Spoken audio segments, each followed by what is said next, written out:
Chapter ৩৭১ detective মরিয়ার্টির প্রথম ভক্ত। না, এটা আসলে স্রেফ ভালো ভাগ্য। ঈশ্বর আমার উপর নজর রাখছিলেন। ক্লাইন মোরেত্তি বেশ বিনয়ের সাথে একপাশে সরে দাঁড়িয়ে স্টুয়ার্টকে ভেতরে আসার আমন্ত্রণ জানাল। সে যা বলল তা আসলে পুরোপুরি সত্যি ছিল, আর এই ব্যাপারটার সাথে সত্যি সত্যি ভাগ্যের যোগ ছিল। স্টুয়ার্ট এই মিশনটা হাতে নেওয়ার অনেক আগে থেকেই ক্লাইন জানত এমলিন হোয়াইট কোথায় আছে। ভেতরে ঢোকার সময় স্টুয়ার্ট একটু কেঁপে উঠল। সে তার কোট আর হ্যাট খুলে হলের হ্যাঙ্গারে ঝুলিয়ে রাখল। আবহাওয়া দিন দিন বড্ড বেশি ঠান্ডা হয়ে যাচ্ছে। মনে হচ্ছে এবার ওই ভেতরে তুলো ভরা কোটগুলো একটা কিনে ফেলতেই হবে, সে বলল। ক্লাইন একটু হেসে দিয়ে বলল, এটাকে কি খুব বেশি ঠান্ডা বলা যায়? একবার যদি মিডসিশায়ারের উত্তরে গিয়ে উইন্টার কাউন্টিতে একটা দিন কাটাও, তাহলে বুঝবে আসল শীত আর হাড়কাঁপানো ঠান্ডা কাকে বলে। এরপর সে বেশ উদারভাবে জিজ্ঞেস করল, এক কাপ গরম কফি খাবে নাকি? অবশ্যই, কেন নয়। স্টুয়ার্ট ক্লাইনের পিছু পিছু নিচের তলার বসার ঘরে চলে গেল। আমি মিডসিশায়ারের উত্তরে গিয়েছি, জানি ওখানে কেমন বরফ আর ঠান্ডা থাকে। ছুটি কাটানোর জন্য জায়গাটা দারুণ, কিন্তু ব্যাকলুন্ডের ঠান্ডাও কোনো অংশে কম নয়। এখানে ঠান্ডা যেন জাদুর মতো কাপড়ের ভেতর দিয়ে ঢুকে একদম হাড়ের ভেতর পর্যন্ত সেঁধিয়ে যায়। আহ, ফায়ারপ্লেসটা কি চমৎকার জ্বলছে। স্টুয়ার্ট জ্বলন্ত আগুনের সামনে প্রায় ২০ সেকেন্ড দাঁড়িয়ে থেকে সোফায় গিয়ে বসল। সে একদৃষ্টিতে ক্লাইনের দিকে তাকিয়েছিল, যে তখন ইনস্ট্যান্ট কফি বানাতে ব্যস্ত। সে বলল, নতুন বছরের ছুটিতে মাছ ধরার জন্য আমি দক্ষিণে ডেসি বেতে যাচ্ছি। তোমার কি খবর? ছুটির কোনো প্ল্যান আছে নাকি? সারা বছর ব্যাকলুন্ডের এই বিশ্রী বাতাসে কাজ করে আমরা টাকা জমাই তো এই ছুটির দিনগুলোর জন্যই। হয়তো আমিও ডেসি বেতে যেতে পারি। ক্লাইন একটু দ্বিধা নিয়ে বলল। সে স্টুয়ার্টের মুখের একপাশে তাকিয়ে থাকল, আর মুহূর্তের জন্য যেন অন্যমনস্ক হয়ে গেল। আসলে এখানে একটা অঙ্গীকারের ব্যাপার জড়িয়েছিল। তার বড় ভাই বেনসন মোরেটি আর ছোট বোন মেলিসা মোরেত্তিরও সাথে একটা পরিকল্পনা করা ছিল। হ্যাঁ, তাহলে তো ভালোই হয়, তখন তোমাকে আমার মাছ ধরার কেরামতি দেখাব। স্টুয়ার্ট অনর্গল বলে চলল, আমরা তো এখনও ততটা বড়লোক হতে পারিনি, নইলে ফেসাক, ইন্টিস, এমনকি সাউদার্ন কন্টিনেন্টও ঘুরে আসতাম। কফি বানানো শেষ করে ক্লাইন সাদা চীনামাটির কাপটা স্টুয়ার্টের হাতে বাড়িয়ে দিল। সে নিজে ২ পা পিছিয়ে গিয়ে স্টুয়ার্টের উল্টো দিকের সোফায় বসল। হাতে কাপটা নিয়ে স্টুয়ার্ট কফির সুগন্ধ আর গরম ভাপের ২টা লম্বা শ্বাস নিল। কয়েক সেকেন্ড বিশ্রাম নেওয়ার পর সে বেশ গম্ভীর গলায় বলল, আমাদের চুক্তি অনুযায়ী আমি এই মিশনে যে রিওয়ার্ড পেয়েছি তার একটা অংশ তোমাকে দিতে চাই। হোয়াইট পরিবার সব মিলিয়ে ৫০ পাউন্ড দিয়েছে, আর আমার চেয়ে তুমিই বেশি কাজ করেছ। শার্লক, তোমাকে ৩০ পাউন্ড দিলে কেমন হয়? কারণ আমাকে ইনফর্মারদেরও কিছু টাকা দিতে হবে। মাত্র ৫০ পাউন্ড? একটা ভ্যাম্পায়ারের দাম মাত্র ৫০ পাউন্ড? ক্লাইন মনে মনে নিজেকেই একটা ব্যঙ্গ করল। তবে সে এটাও জানত যে হোয়াইটরা ইচ্ছা করেই পুরস্কারের অঙ্কটা বাড়াতে চায়নি। হয়তো তারা ভয় পাচ্ছিল যে খুব বেশি টাকা দিলে ডিটেকটিভরা উল্টোপাল্টা কিছু ভেবে বসতে পারে, আর তার ফলে পুলিশ বা কোনো অফিসিয়াল বিয়ান্ডার অর্গানাইজেশনের নজরে আসার সম্ভাবনা থাকত। সাধারণ প্রাইমারি ডিটেকটিভদের জন্য ৫০ পাউন্ডের মিশন মানে বিশাল ব্যাপার। ক্লাইন তো মাত্র ৭ পাউন্ড খরচ করেই টিঙ্গেন সিটি আর তার আশেপাশে সব লাল চিমনিওয়ালা বাড়ি খুঁজে বের করার জন্য একগাদা ডিটেকটিভ ভাড়া করেছিল। তাছাড়া হোয়াইট পরিবার তোমাকে আলাদা করে আরও ১ পাউন্ড দিয়েছে। তারা বলেছে এটা তোমার গত কয়েকদিনের যাতায়াত খরচ। স্টুয়ার্ট যেন একটু ধন্দে পড়ে গিয়েছিল। সে পকেট থেকে ৫ পাউন্ডের ৬টা নোট আর ১ পাউন্ডের একটা নোট বের করল। ক্লাইন হাত বাড়িয়ে সেগুলো নিল, আর অবহেলায় দেখে নিল নোটগুলো আসল কিনা। যাতায়াত খরচের বিষয়ে সে কোনো বাড়তি ব্যাখ্যা দিতে গেল না। স্টুয়ার্ট আর কোনো প্রশ্ন করল না, বরং হেসে দিয়ে বলল, মিস্টার স্ট্যান্টন ছাড়া আমি এ পর্যন্ত যত ডিটেকটিভ দেখেছি তার মধ্যে তুমিই সেরা। তুমি কি হুট করেই এই পেশায় চলে আসলে, নাকি আগে বড় কোনো ডিটেকটিভের কাছে কাজ শিখেছ? আমি কার কাছে কাজ শিখেছি সেই তালিকা তো বেশ লম্বা। ক্লাইন মনে মনে হাসল। শার্লক হোমস আছে, হারকিউল পোয়ারো আছে, সেই চিরকাল প্রাইমারি স্কুলে পড়া পিচ্চি ডিটেকটিভ আছে, আর সেই লোকটাও আছে যে নিজের দাদুর নাম ভাঙিয়ে কাজ করে। সে একটু ভেবে নিয়ে বলল, আমি মিডসিশায়ার থেকে এসেছি আর ডিটেকটিভ হওয়ার আগে অনেক রকম কাজ করেছে। ওহ, এই জন্য তোমার জ্ঞান আর অভিজ্ঞতা এত বেশি। স্টুয়ার্ট যেন রহস্যটা বুঝতে পারল। আরে, এভাবে তেল দিলে তো আমিই লজ্জা পেয়ে যাব। ক্লাইন হাসল, কিন্তু মুখে কিছু বলল না।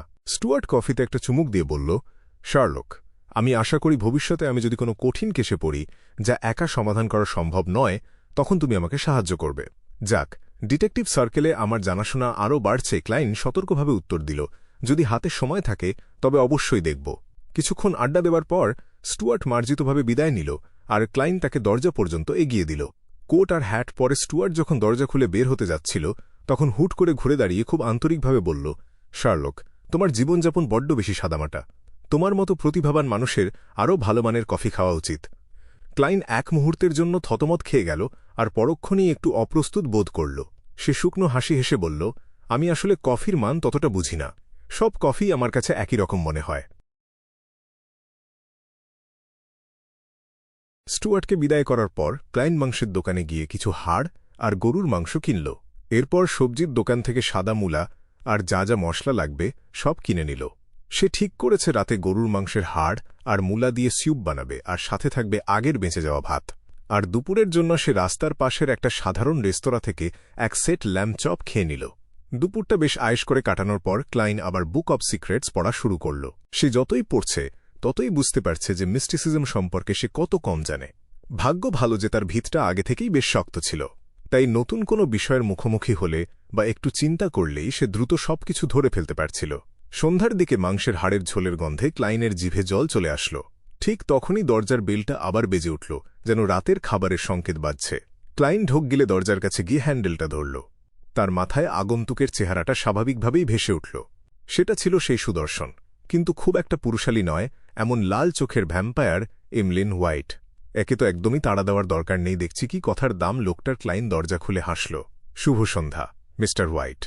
এমলিন চিবুক উঁচিয়ে নিজের বিরক্তিটা প্রকাশ করল।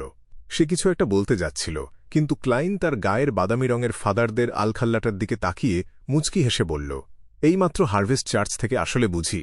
গতরাতেই জানি কে বলেছিল যে সে অনায়াসেই এই আসক্তি সামলে নিতে পারবে। ভদ্রতা বজায় রাখা এমলিনের জন্য তখন দায় হয়ে পড়েছিল।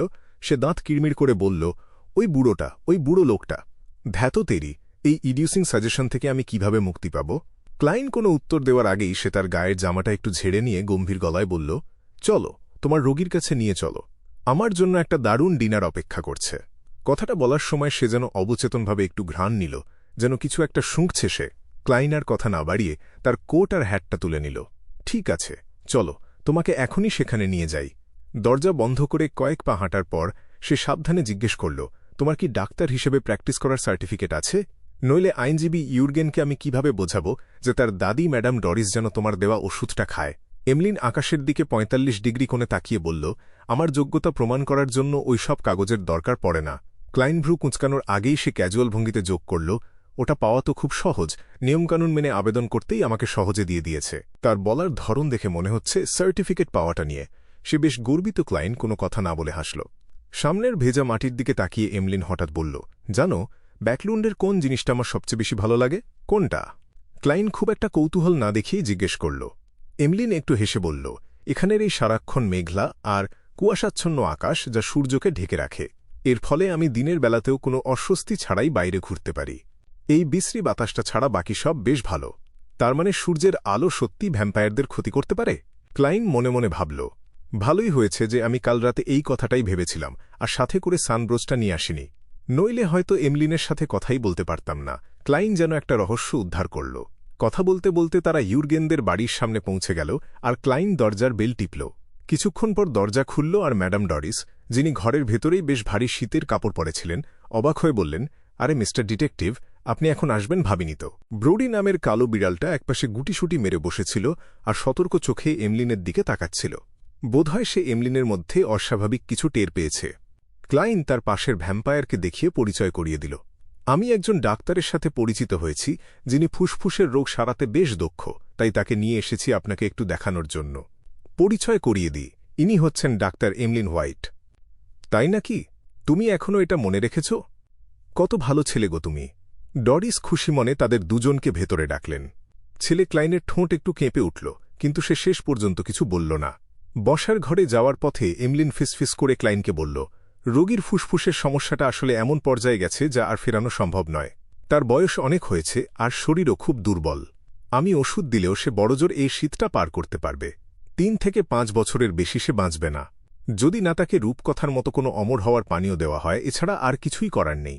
নাকি তাকে আমি একজন স্যাঙ্গুইনে পরিণত করে দেব? কিন্তু এই বয়সে এসে বিয়ন্ডার ক্যারেক্টারিস্টিকের বদল তার শরীর সইতে পারবে না। তাছাড়া আমার বা আমার বাবা মায়ের কাছে বাড়তি কোনো ক্যারেক্টারিস্টিক জমা নেই। অপরিবর্তনীয় ক্লাইন একটু চমকে উঠল আর মনে মনে একটা দীর্ঘশ্বাস ফেলল। সে এমলিনকে বলল, আগে তাকে ওষুধটা দাও, শীতটা তো পার করুক, বাকিটা পরে দেখা যাবে। ঠিক আছে, আমার কাছে তৈরি করা একটা ওষুধ আছে যা এই পরিস্থিতির জন্য একদম জুতোসই। এমলিন কোনো দ্বিধা না করে সোফায় গিয়ে বসল। ঠিক সেই সময় আইনজীবী ইউর্গেন কোপার গায়ের অ্যাপ্রন খুলতে খুলতে রান্নাঘর থেকে বেরিয়ে আসল। সে ক্লায়েন্টকে আসার উদ্দেশ্য জিজ্ঞেস করল। ডাক্তার হোয়াইট, আমার দাদির ফুসফুসের সমস্যা নিয়ে আপনার কি মনে হয়? ইউরগেন খুব গম্ভীর গলায় জানতে চাইল।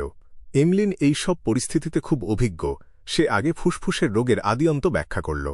ইউরগেনের মাথার ওপর দিয়ে অনেক কিছু চলে যাওয়ার পর সে বলল, তার এই মুহূর্তে সবচেয়ে বেশি দরকার একটু উষ্ণ আর স্বাস্থ্যকর বাতাস। এটাই আমার সবচেয়ে সৎ পরামর্শ। তাছাড়া আমার কাছে বিশেষ একটা ওষুধ আছে যা সে বিনামূল্যে খেতে পারে। এই বলে সে তার সার্টিফিকেট আর একটা ছোট ধাতব বোতল বের করল। এটার কি কোনো পার্শ্ব প্রতিক্রিয়া আছে? ইউরগেন সতর্কভাবে জানতে চাইল। না, তবে সমস্যা একটাই যে এটা রোগটাকে একদম গোড়া থেকে নির্মূল করবে না, সাময়িকভাবে আরাম দেবে। এমলিন বেশ পেশাদার ভঙ্গিতে উত্তর দিল, ডিটেকটিভ মরিয়ার্টি না বললে আমি এটা কাউকে ট্রাই করতে দিতাম না। আমি কি একবার খেয়ে দেখব? কাশ, ম্যাডাম ডরিস মাঝপথে বলে উঠলেন। ইউরগেন একবার ক্লাইনের দিকে তাকাল, যে আগে থেকেই ভাগ্য গণনা করে এসেছিল। সে মাথা নেড়ে ইশারা করল, ঠিক আছে। ইউরগেন শেষ পর্যন্ত রাজি হল। সে খুব সতর্কভাবে দেখল ম্যাডাম ডরিস যখন বোতলের ওষুধটা খেলেন আর তার প্রতিক্রিয়ার ওপর নজর রাখল। প্রথম দিকে ম্যাডাম ডরিসের কোনো পরিবর্তন বোঝা গেল না, কিন্তু ধীরে ধীরে তার শ্বাস নেওয়া সহজ হতে শুরু করল। তিনি উঠে দাঁড়ালেন আর নিচু হয়ে বিড়ালটাকে কোলে নিয়ে আনন্দের সাথে বললেন, আরে, আমি তো এখন অনেক ভালো বোধ করছি। এই দৃশ্য দেখে ইউরগেনের পাথরের মতো শক্ত মুখেও হালকা হাসির রেখা ফুটে উঠল। তবে ক্লাইন তখনও সেই 3 থেকে 5 বছরের কথাটাই ভাবছিল। সে একটা ম্লান হাসি দিয়ে মনে মনে দীর্ঘশ্বাস ফেলল। এটাকে এক ধরনের ম্যাজিক শো বলা যেতে পারে। বিয়ন্ডার ক্ষমতা ব্যবহার করে একটা কৃত্রিম ফলাফল তৈরি করা, যাতে দর্শকরা খুশি হতে পারে।